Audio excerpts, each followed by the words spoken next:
Hey there everyone, I'm Fox News meteorologist Jennifer Lambers with a look at your forecast and taking a look at the severe threat across the Gulf Coast. Highest chances today for our inland spots, that 4 out of 5 risk zone closer towards the coast, 3 out of 5 that enhanced risk. The higher the number, the higher potential to see some of these strong to severe storms. Now this is issued by the SPC, but just a reminder, storms, they don't follow lines. So heading into today, we have 2 potential rounds for these strong to severe storms. The first round really beginning so far for this morning, heading into early afternoon. More of an isolated risk and higher for our inland spots. However, that second round really coming into play around 6 p.m. to 4 a.m.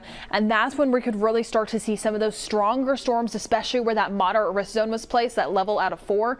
But then the potential impacts that we're looking at, damaging winds in excess of 70-80 miles per hour, wind gusts up to that strength, plus also large hail, flash flooding, and a few tornadoes. Now taking a look at the timing mainly for the second round, since that's the one that could pack the biggest punch.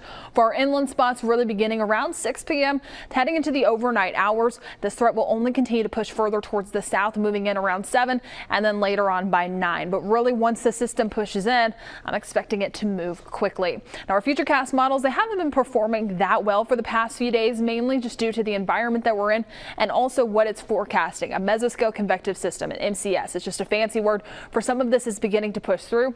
The models don't like to perform that well with it, so don't take this too much to heart. I am expecting more of an isolated look heading into our inland spots later on this afternoon. Could be impacting areas closer towards Clark County, down towards Escambia County, Alabama. And then we'll see a slight lull in the activity until we get later on into this evening. And that's when this line of storms really begins to push in. We'll start to see that make its way further towards our inland spots heading later on into this evening, 7 and 8 o'clock. You can start to see that line of storms beginning to push in. And it only continues to take a dip south. Now we get closer towards 9 o'clock, so really just within about 2 hours making that big transition, bowing out just a little bit there in the futurecast. That shows gusty straight line winds.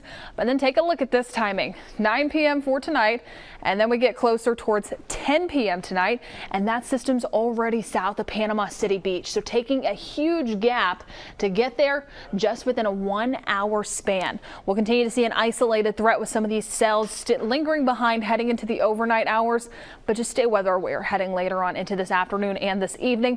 We're going to have team coverage here on Fox 10. Jason, Matt, and Nicholas will all be in studio heading later on into tonight. Here's a look at your full 7-day outlook. Rain chances here to stay higher for the next few days, and then once the rain chances go down, those temperatures go up.